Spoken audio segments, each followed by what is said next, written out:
तो सब बढ़िया, बेहद का अच्छा हो रहा है, बेहद का परम परम अच्छा हो रहा है। आशा रखता हूँ आप भी सब आगे बढ़ रहे होंगे, बहुत बहुत खुश में होंगे, बहुत बहुत आनंद में होंगे, परम आनंद में होंगे। यस। तो आज केनो उपनिषद शुरू करने से पहले जो है आपको एक छोटी सी स्टोरी बताना चाहूँगा।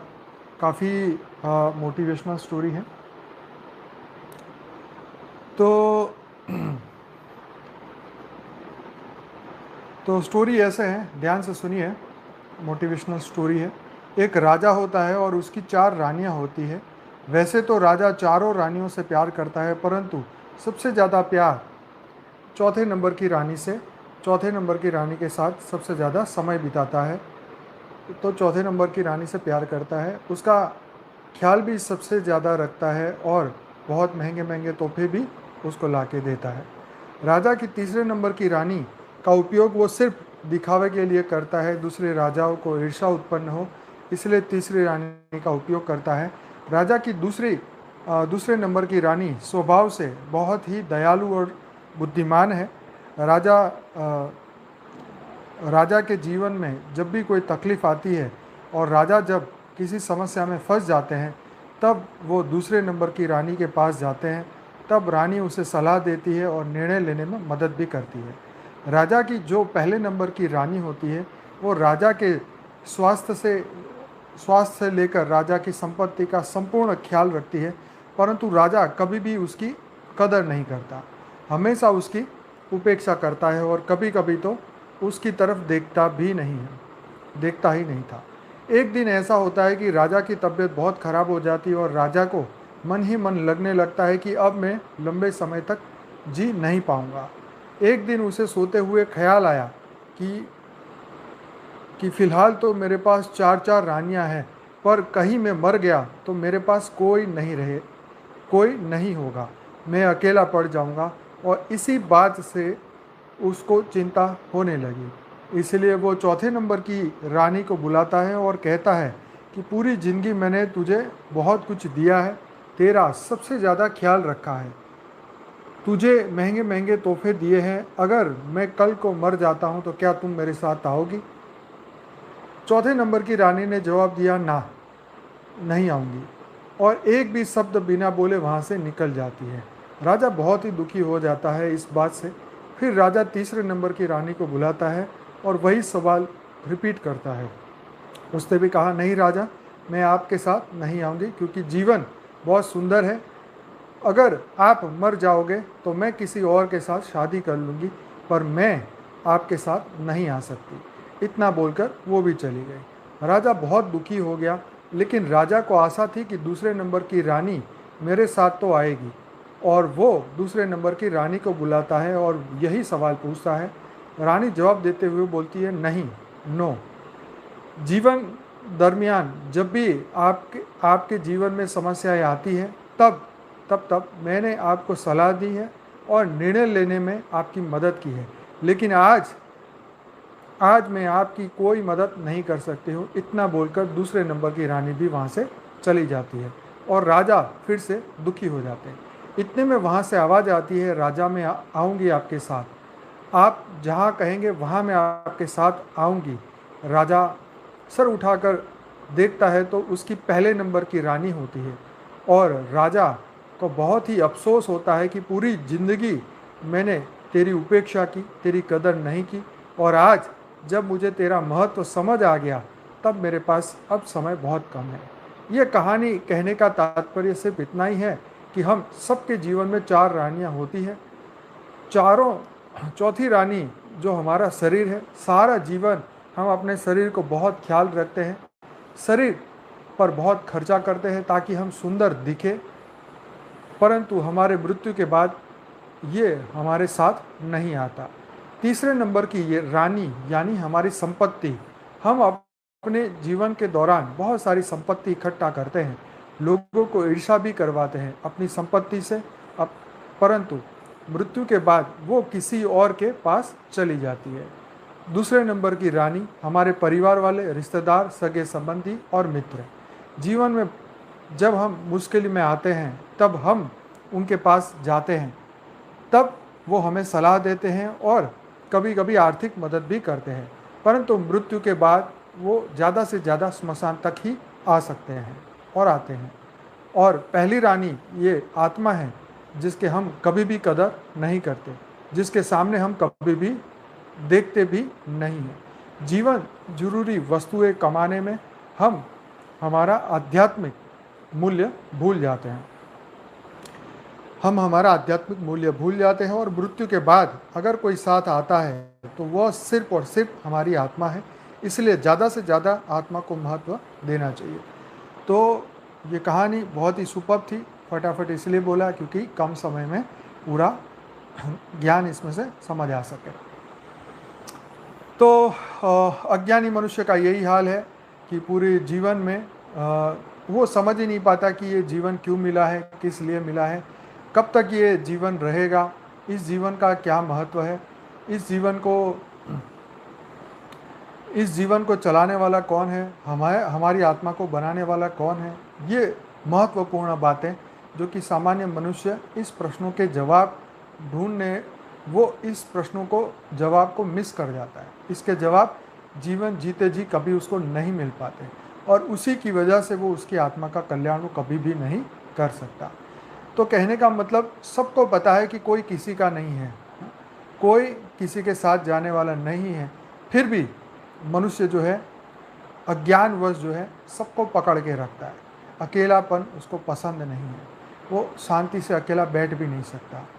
तो ये संदेश सबके लिए हैं जो इस शरीर को महत्व देते हैं, शरीर के लिए पूरी शरीर को स्वस्थ रखने के लिए पूरे जीवन एक्सरसाइज करते हैं, फुल दिन में 3-3 4-4 घंटे और फुल शरीर का पूरा ध्यान रखते हैं। हाँ, रखना चाहिए, पर यह भी तो याद रखिए कि हर एक चीज़ का एक समय निश्चित है ना।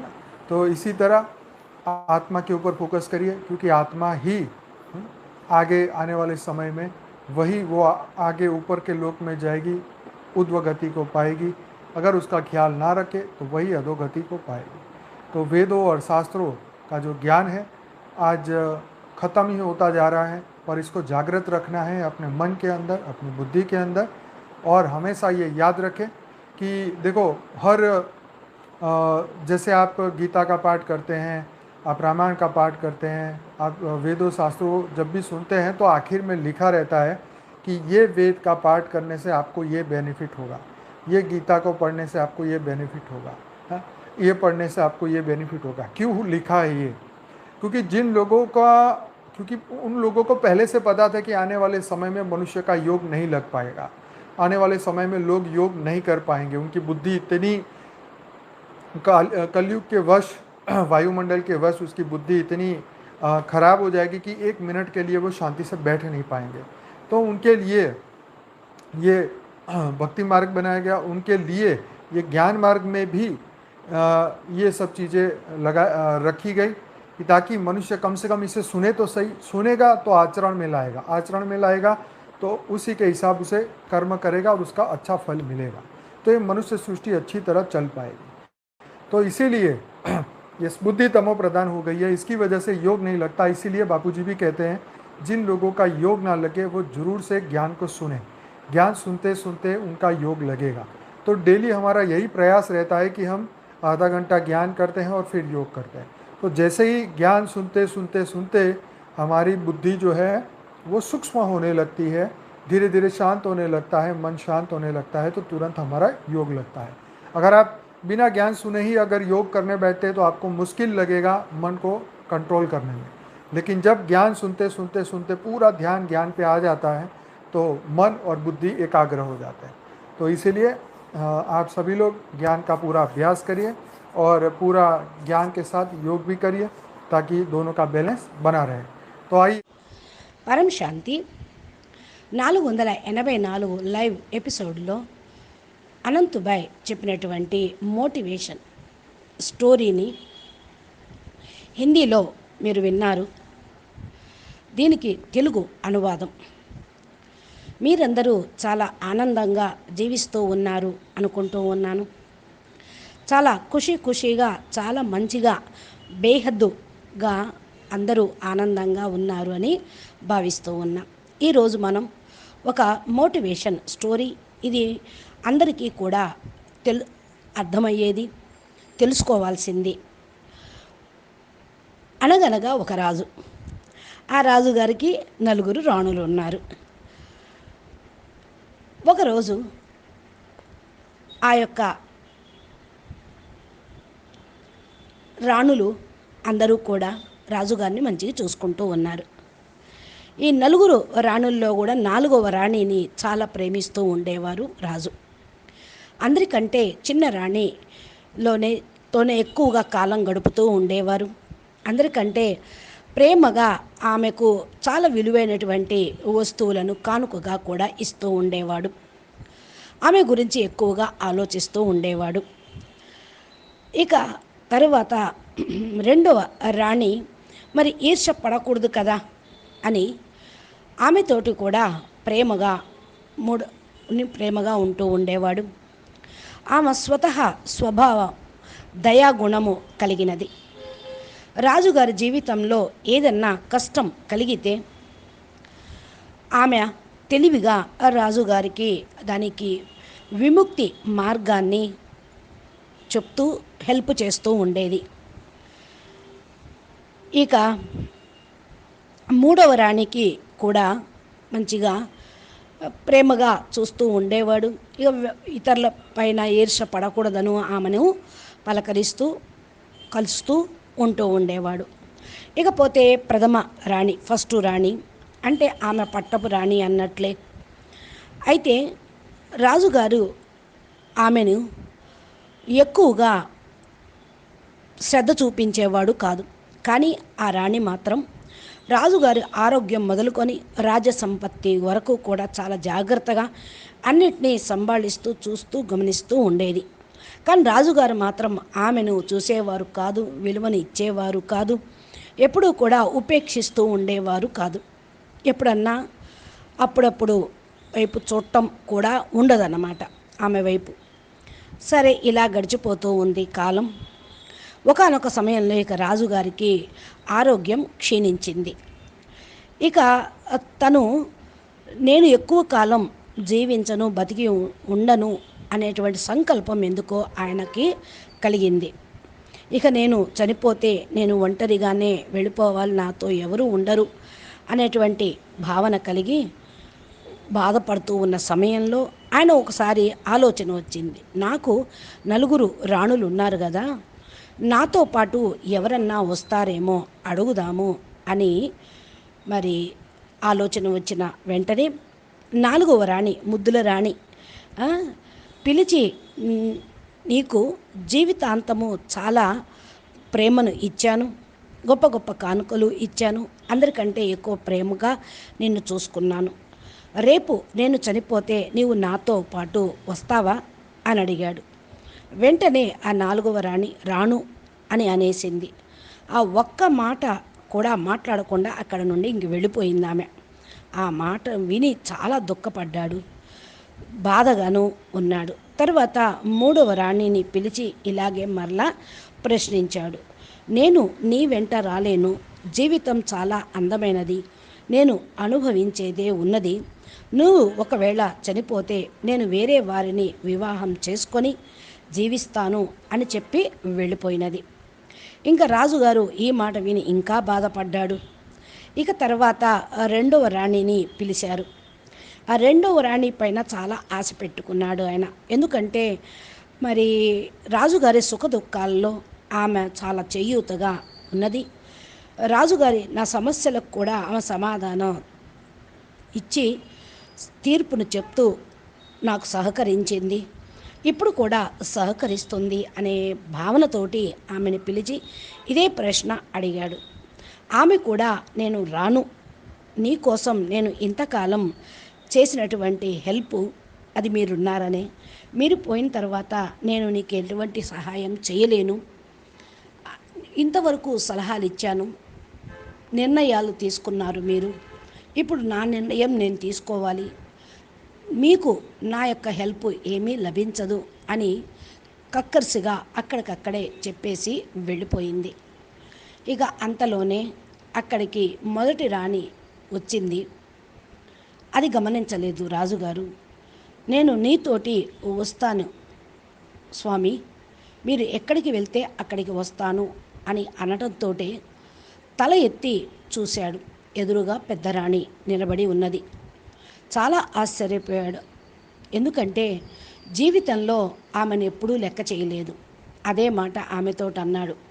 నిన్ను ఎప్పుడూ నేను లెక్క చేయలేదు, చూడను కూడా చూడలేదు. కానీ ఈరోజు నీవు ఈ మాట అనటంతో విని ఇప్పుడు నాకు అర్థమైంది. నా దగ్గరకు చాలా తక్కువ సమయం ఉన్నది ఇప్పుడు అంటూ వాపోతూ సంతోషపడ్డాడు.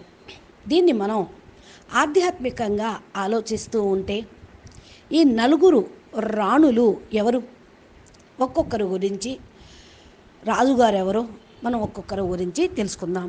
4వ రాణి చాలా ప్రేమగా గోముగా పెంచాడు కదా, అదే మన శరీరం. మనం జీవితాంతం కూడా దానిపైన ధ్యాస పెట్టి ఆ స్థూల శరీరాన్ని పోషిస్తూ దానికోసం ఎంతో ఖర్చు పెడుతూ ఉంటాం, దాన్ని చూసుకుంటూ ఉంటాం. కానీ మృత్యు తర్వాత అది మన వెంట వచ్చేది కాదు. ఇకపోతే 3వ రాణి అనగా మన దగ్గర ఉన్నటువంటి సంపత్తి. దీన్ని మనం పోగు చేస్తూ ఇతరులకు అసూయను కూడా కలిగిస్తూ ఉంటాం. మృత్యు తర్వాత ఈ ధనము, ఐశ్వర్యము, పేరు, ప్రఖ్యాతులు వెంట వచ్చేదేమీ కాదు. ఇవి మన దగ్గర నుండి వేరే వాళ్ళ దగ్గరికి వెళ్ళిపోతాయి. మరి 3వ రాణిని కూడా ఊరికే నామకే వస్తే ఇతరులు అసూయ పడకూడదనే ప్రేమించాడు కదా, అలా.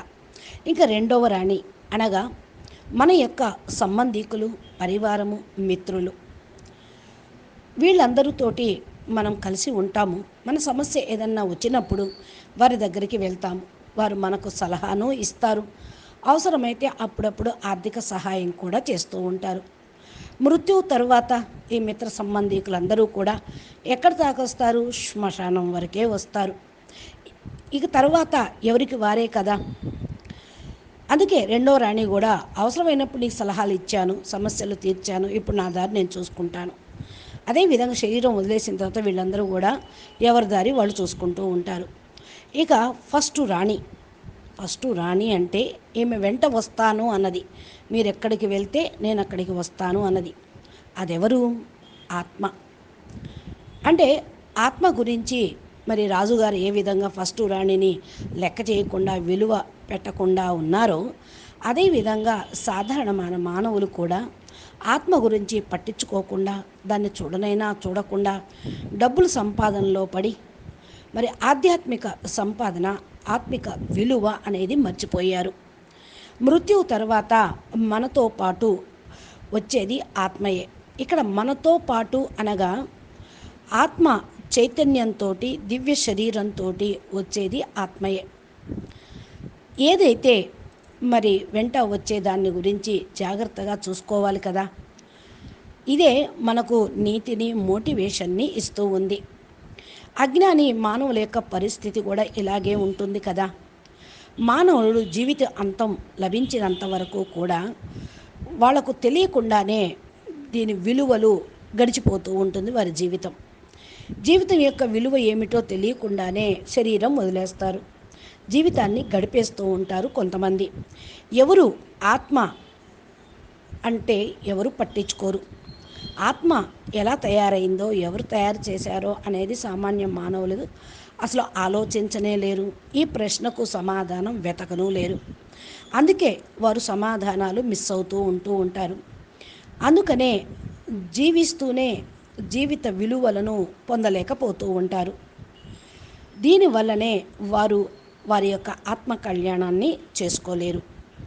ఏది ఏమైనప్పటికీ కూడా ఇవి కథలు ఎన్నో తెలిసినప్పటికీ దీనిలో మోటివేషన్ అనేది మనం ఇప్పుడు ఆధ్యాత్మికంగా తీసుకున్నాము. ఏది మన ఎంట వచ్చేది, ఎవరు మన ఎంట వచ్చేది కాదు అని తెలుసుకోవాలి. తెలిసినప్పటికీ కూడా సామాన్య మానవులు అజ్ఞానానికి వశమై అన్నిటినీ పట్టుకొని కూర్చుంటారు. వీళ్ళంతా వచ్చేవాళ్ళేమో అని, ఇదంతా నా వెనకాల వస్తుందని కష్టపడి కోట్లు సంపాదించి వాళ్ళకు పెట్టిపోతూ ఉంటారు. అయినప్పటికీ కూడా చూడండి, ఒంటరిగా ఉండటం ఇష్టపడరు. శాంతంగా అసలు కూర్చోనే లేరు. కాబట్టి మరి దీని ద్వారా మనం తెలుసుకోవాల్సినటువంటి సందేశం ఇది అందరికీ సంబంధించింది. చూడండి, శరీరం ఆరోగ్యం కోసం చాలామంది 2 గంటలు 3 గంటలు ఎక్సర్సైజులు చేస్తూ ఉంటారు. చెయ్యవచ్చు, చేయకూడదని అనటం లేదు. కానీ దానితో పాటు ఆత్మిక ఎక్సర్సైజు, ఆధ్యాత్మిక ఆరోగ్యము, మానసిక ఆరోగ్యము, బుద్ధి ఆరోగ్యము, మరి ఇవి కూడా చూసుకోవాలి కదా. అది ప్రతి ఒక్క దానికి కూడా ఒక్కొక్క సమయం అనేది ఉంటూ ఉంటుంది. దీంతో పాటు ఆత్మ పైన కూడా ఫోకస్ చేయాలి అని చెప్పడం మా ఉద్దేశం. ఆత్మయే పై లోకాలకి జీవుణ్ణి తీసుకొని వెళ్తూ ఉంటుంది. ఊర్ధ్వ గతిని పొందుతూ ఉంటుంది. ఊర్ధ్వ గతి పొందే విధంగా చేస్తూ ఉంది ఆత్మ. అధోగతి ఇది గనక తెలుసుకోలేకపోతే అధోగతి పాలవుతూ ఉంటారు. ఇప్పుడు చూడండి, వేద శాస్త్రాలు జ్ఞానం అంతా ఈనాడు కథమైపోయింది. ఎందుకని? ఆత్మ గురించి ఎవరు తెలుసుకోవటం లేదు, ఆత్మిక జాగృతిని గురించి తెలుసుకోవటం లేదు. తమ మనసు బుద్ధిని కంట్రోల్లో ఉంచుకోండి. గీత పఠనం చదివేటప్పుడు, వేదాలు ఉపనిషత్తులు కింద అధ్యయనం చేసేటప్పుడు ఇది ఈ విధంగా పారాయణం చేస్తే, ఇది ఈ విధంగా చదివితే ఇంత లాభం ఉంటుంది అని రాస్తున్నారు. ఈ మధ్య చెప్తున్నారు. ఎందుకని రాస్తున్నారు అంటే, ఎవరికైనా సరే అట్లా అలవాటన్నా అయితే ఫాలో చేస్తారు అని. లాభం కోసమే అందరూ ఎదురు చూస్తూ ఉంటారు కదా. మాకేంటి, కూడు పెట్టేదా గుడ్డ పెట్టేదా ఈ యొక్క జ్ఞానం వింటే అంటారు. అజ్ఞానులే కాదు, జ్ఞానులు కూడా మరి బీకే నుండి పీబీకే నుండి బాపూజీ దగ్గరకు వచ్చిన వాళ్ళు కూడా కొంతమంది వాళ్ళు అనుకున్నది నెరవేరలేదని, వాళ్లకు కలిసి రాలేదని, వాళ్ళు అనుకున్న పనులు జరగటం లేదని, మేమేం పొందాం ఈ జ్ఞానాన్ని తీసుకొని అనేవాళ్ళు ఉండవచ్చండి. ఎందుకు చెప్తున్నాము అంటే, అందరూ పురుషార్థులే, అందరి యొక్క స్థితిగతులు ఉంటూనే ఉంటాయి. మరి ఈ అధ్యయనం చేయటం వల్ల లాభం ఏముంటుంది అని అంటూ ఉంటారు. అజ్ఞానులు ఈ మాట అన్నా పర్వాలేదు, కానీ జ్ఞానులు అంటే వాళ్ళ యొక్క స్టేజ్ ఎలా ఉందో అర్థం చేసుకోండి. ఎవరికైనా సరే ఇది అర్థమవుతూ ఉంటే ఫాలో చేస్తారనే మేము చెప్తూ ఉన్నాం. వేదశాస్త్రాలు రాసినప్పుడు ఆ కాలంలో వాళ్లకు తెలిసిపోయింది. ఇంకా రాబోయే కాలంలో కలియుగంలో మరి వీళ్ళకి యోగం కుదరదు, జ్ఞానం బుర్రకెక్కదు అని ఇలాంటి ఏమన్నా పెట్టారేమో. జ్ఞానం అర్థం కాదని తెలుసుకున్నారు. ఎందుకంటే కలియుగం యొక్క వాయుమండలం తమో ప్రధానంగా అలాగే ఉంది. వీరి యొక్క బుద్ధి శాంతిని పొందలేని కారణం వల్ల ఒక్క సెకండు కూడా ప్రశాంతంగా ఉండలేరు. వారి కోసమే ఇటువంటివన్నీ రాశారు. ఇక మనం జ్ఞాన మార్గంలో చూసినట్లయితే మరి ఇవన్నీ భక్తి మార్గంలో కథలంటే దాని యొక్క ఆధ్యాత్మికం రహస్యం మనం ఈ విధంగా అర్థం చేసుకున్నాము. ఇంటే అన్నా, ఇలాంటివి ఇంటే అన్నా, ఆచరణలోకి తీసుకొని వస్తే అన్నా వాళ్ళ లెక్క అనుసారంగా ముందుకు వెళ్ళవచ్చు. కాబట్టి ఇక్కడ అందరికీ మంచి జరగాలి అనేటువంటి ఆలోచనతోటే మనసుని తయారు చేసుకుంటూ కంట్రోల్లో ఉంచుకుంటూ ఉండాలి. ఇప్పుడు దీని యొక్క లెక్క అనుసారంగా మనకు దానికి ఫలితం లభిస్తూనే ఉంటుంది, చేసినటువంటి కర్మకి, చేసిన సంకల్పాలకి. ఇంకా ఎప్పుడైతే మానవ సృష్టి అనేది నడుస్తూ ఉందో, ఇది నడవగా తమో ప్రధానంగా అయిపోయింది. అందుకే వాతావరణం వల్ల కూడా యోగం కుదరటం లేదు అంటూ ఉంటారు. అందుకే బాపూజీ దీనికోసం మంచి ఒక ఉపాయం చెప్పారు. జ్ఞానం వింటూ వింటూ మీరు యోగం చెయ్యండి.